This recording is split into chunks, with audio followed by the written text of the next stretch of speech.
Alright, so I'm going to change the headlights on my '04 Chevy Express van. I'm going to show you how. It's probably the easiest thing to do on this car.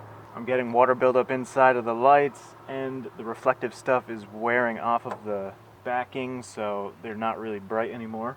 So there's basically this metal frame that holds the glass bulb in. There's 4 screws that hold that in. Phillips head screws.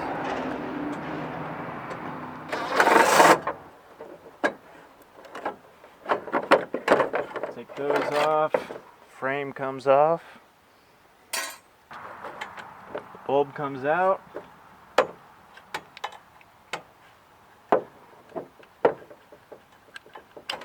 Unplug it. Get your new bulb. I'll have a link in the description to where you can get these.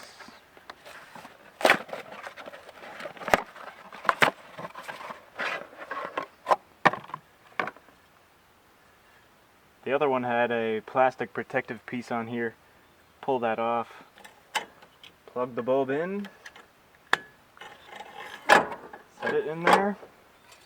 Frame back on. Screw it in.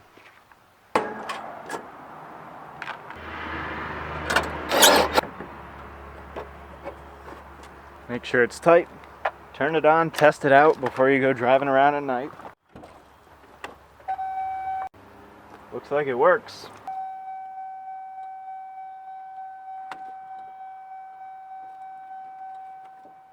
And you're done. Thank you for watching.